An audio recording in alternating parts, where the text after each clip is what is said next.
Hello అండి, welcome to our channel మోక్ష all in one. చపాతీలోకి అండ్ అన్నంలోకి సూపర్గా ఉండే ఈ మునక్కాయ మసాలా కర్రీని ఒకసారి ఇలా ట్రై చేసి చూడండి. ముందుగా ఒక ప్యాన్ తీసుకొని దాంట్లో ధనియాలు, జీలకర్ర, ఎండు కొబ్బరి, జీడిపప్పు ప్లేస్లో వేరుశనగపప్పు అయినా వేసుకోవచ్చండి. అలాగే వెల్లుల్లిపాయలు ఇవి వేసుకొని కొంచెం ఫ్రై అవ్వనివ్వాలి. తర్వాత వాటిని మిక్సీ జార్లో తీసుకొని గ్రైండ్ చేసి పక్కన పెట్టుకోవాలి. ఒక 2 ఆనియన్స్ పీల్ చేసుకొని కట్ చేసుకొని పక్కన పెట్టుకోవాలి. అలాగే 3 టమాటోస్ని కూడా కట్ చేసుకోవాలి.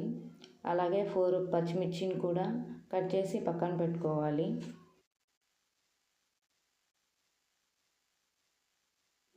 తర్వాత ఒక కడాయి తీసుకొని దాంట్లో ఆయిల్ వేసుకొని జీలకర్ర, ఆవాలు వేసుకొని ఫ్రై చేసుకోవాలి. అవి కొంచెం ఫ్రై అయిన తర్వాత పచ్చిమిర్చి, ఆనియన్స్, కరివేపాకు వేసి ఫ్రై చేసుకోవాలి.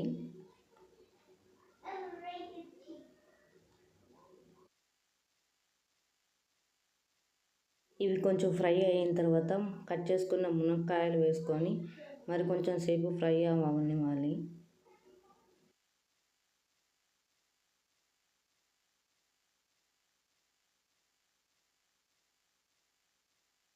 మునక్కాయలు కొంచెం ఫ్రై అయిన తర్వాత కట్ చేసుకున్న టమాటోస్ వేసుకొని ఫ్రై చేసుకోవాలి.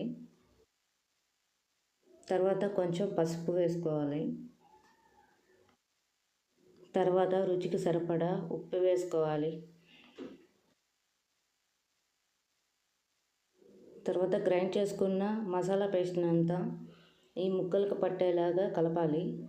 తర్వాత అందులో తగినంత కారం వేసుకోవాలి. కారం కూడా మొత్తం మిక్స్ చేసుకోవాలి. మిక్స్ అయిన తర్వాత వాటర్ పోసుకొని ముక్కలు ఉడికేంతసేపు కుక్ చేసుకోవాలి.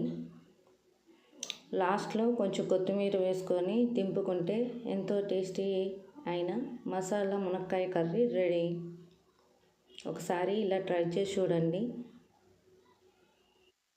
నచ్చితే ఒక చిన్న లైక్ ఇచ్చి సబ్స్క్రైబ్ చేసుకోండి. టు సబ్స్క్రైబ్ మోక్ష ఆల్ ఇన్ వన్ ఛానల్.